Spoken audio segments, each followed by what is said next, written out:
I have a short fuse, and my 8-year-old has the same one.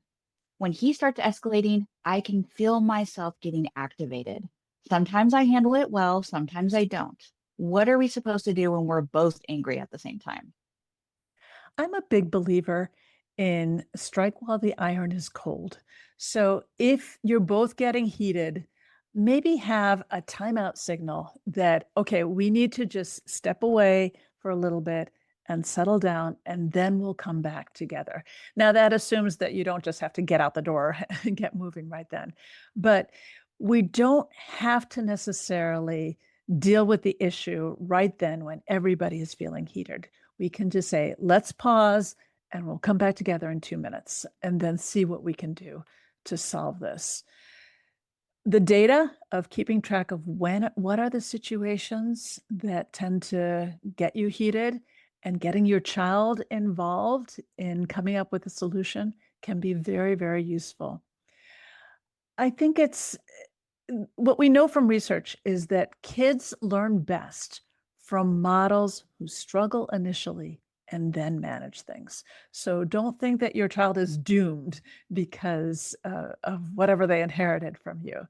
You can actively model, say, I'm getting heated right now. I'm going to take a little break. I will be back in 2 minutes, or I will be back in 5 minutes, whatever you need. Or I'm going to take a drink of water and then I'll come back and we'll talk. We'll try again.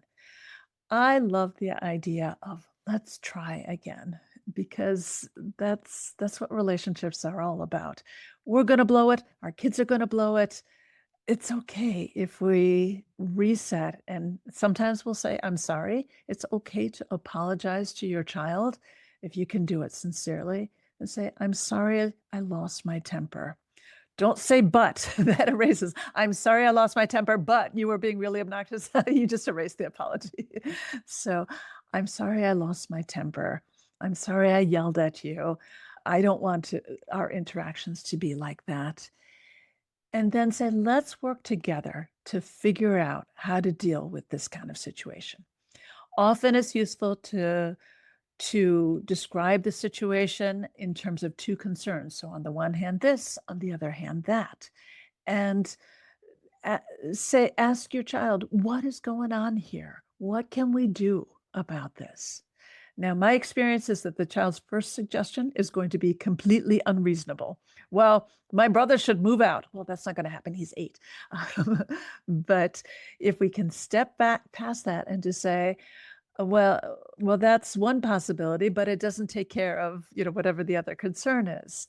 And then toss it back and say, what else could we do? Then maybe your child will be able to come up with something. This is based on the work of Ross Green, who did collaborative problem solving.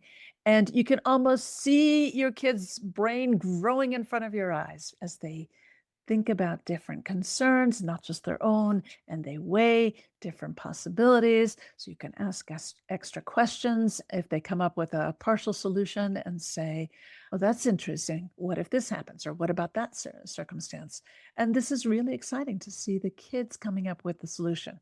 Anything they come up with is better than what we come up with because they will feel invested in those solutions because it was their idea. At